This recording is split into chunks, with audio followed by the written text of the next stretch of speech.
Well, good morning, Interbet fans, and welcome to a wonderful day's racing at Scottsville on the main track. I presume we're on the inside track round the bend, but they never seem to tell you that. At the false rails, 7.5 meters out, which are going to throw them to the outside rail, and 23 pentometer, which should be absolutely perfect. 8-race program. First race is off at 12:30, and it's a 1,000-meter maiden juvenile plate. And with these maiden juvenile plates, you can only go on what you can see, and only Hearts looks like absolutely the right one on form. 22 to 10, I think looks like a good price. There has been money for Mia Lau, which is the other Mike Miller runner, number 2. Take a note of that. I can't tell you about the rest. Woodland Retreat seems to be the third best of Miller's, although Marcus is not riding it, Kamalo now rides it. So very interesting to see how the betting pans out. Race 2, maiden juvenile plate. This is, they go 1,100 meters. Interesting. Extra 100 meters. Superior Force, I think is the right horse here. Another Mike Miller inmate, number 11. Two very good runs. The 1,100 should suit him. There are a couple of pacey horses in the race. There's been a bit of money for number 2, Viance Grey. What else is there? Silver Ducat. Woodley jumped off that one to ride Superior Force. He should know he's a stable rider. Race 3. This is a 1,200 meter maiden plate fillies and mares, and with the scratching of Queen Mercury, which was my top choice and my top choice, I'm going to go with it as a match race between 3 horses. I like Winter Journey. Muzieni gets a ride for the Bardnall's team. I've been with this for a long time, and I expect she should be able to go very well here. Noble Storm, Rachel Veniker's ride for Michael Roberts. She only claims 1.5. She must be one of the fastest apprentices ever to get to 40 winners. And it's a real tribute to her and a credit to her riding ability. So what else is there? The interesting horse here is Mia Sophia. She was a reserve runner. Now, if you go and have a look at Donovan Dillon, he could have ridden Run Again for Corinne Bestel. Didn't run a bad race for him first time out. Craig Zacky's on that one. And he obviously didn't get a ride in the race because his ride became first reserve. So Mia Sophia now gets into the race, and Dillon rides it. He rode it his last 3. Take a close look at Mia Sophia. She'll go into all the plays. She's 14 to 1. Lady Macbeth, Magudwa rides her well. She's improved last 2 runs. Trubadix, I think this might improve, number 15. Serena Woodley for Garth Puller. And then Angelic Fort, as I said. Have a close look at Angelic Fort. Might be able to run well here. Race 4, merit rated 73. They go 1,400 meters. I'm going with Preemptive Strike. Now they put the blinkers on him. I've been dying for this horse to get the blinkers, and I think this will make the difference. He should be able to win it. He is so well merit rated, this horse, not even possible. I think he's the one they've all got to beat.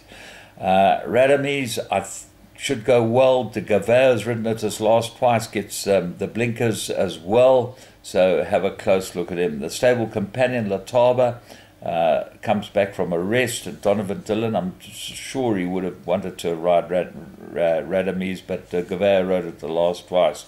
Master Vision's got a chance.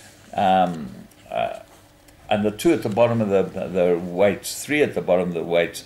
The favourites, Winter Air. Anton Marcus is not riding this, but we haven't got a jockey update at this stage, so I'm not sure who's going to be riding that. But his second run after a rest, and I don't like that at all. Whispers of War looks like an improver, always runs on, but drawn 13, that's not going to help him. And Captain Who, drawn 14, not going to be helped either, runs on as well. Magudwa gets a ride. He knows how to get on well with Captain Who.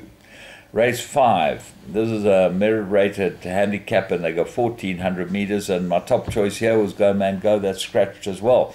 So let's look at the rest of them. The second best I made Spring High, and a well-clear second best. I think will run very, very well. Sean Veal gets a ride again, and he obviously gets the stable elects. Via Solaria is the other stable runner. Course and distance, 1 from 2, 3 good runs. Craig Zachy jumps aboard this, but I think that Veal would have had the choice. Arctic Tune needed the last run, improve. Mr. Gonzalez, runs on, and he could be a player in a race like this. And then the other two are Antiguous and Love the View. So if Spring Eye doesn't win, it's one of those races that even Els Matadi shows a lot of pace. Anything could win it. Race 6, Merirated 73 fillies and mares. They go 1,000 meters. I made it a three-cornered contest. I'm going strongly with number 8, Ancient Epic. I don't know who's riding that. Marcus is not aboard it. But he rode it the time before last, and it won very easily in a very, very quick time. It's top choice. Second choice will be number 6, Beckoning Beauty. 2 from 3 course and distance. The stable had a winner the other day, so maybe we'll go on from here. And Flying Star. Course and distance, 4 runs, 1 win, 3 places. Looks like a big runner, number 5 for the Corinne Bestel stable. Her Royal Majesty's Fast. And Lunar Eclipse, well, she comes with big raps after what Michael Roberts had to say about her, so we'll see how she goes today.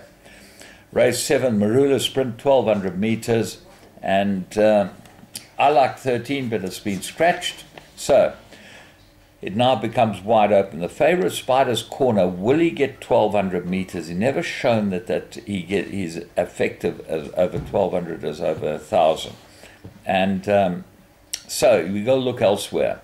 Socrates, I like the look of this horse, but Donovan Dillon jumped off it, which is very interesting. I would have thought that he would have been riding that.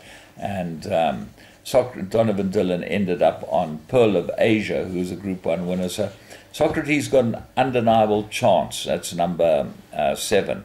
Ishnana loves the course and distance. He's run 11 times, 3 wins, 3 places.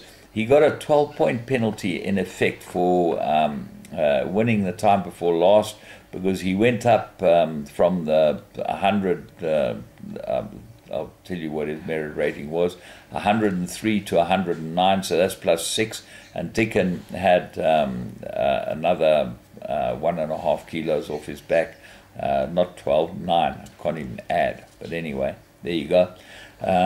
Makes it difficult for him. Mount Pleasant is a stable companion to the favourite, and I think he's a very good horse. I expect him to go well. Pray for Rain's got great Group 1 form over the course and distance. He doesn't look well handicapped at all, this horse, but got to come into the race with some sort of chance. The 2 Miller runners, Full Blast, expect to go very, very well, and Party Time. The choice seems to be Full Blast, and with 54 on his back from Draw 1, might be a huge player. Race 8, Maiden Plate, 1,600 meters. This is an absolute 3-cornered contest. I can't look further than Napoleon. Craig Zaki now gets a ride on it. I think he's the right horse. It looks absolutely cherry ripe. Cyber Time, the other Suzette Fullion runner, gets Draw 13, which is not in his favour.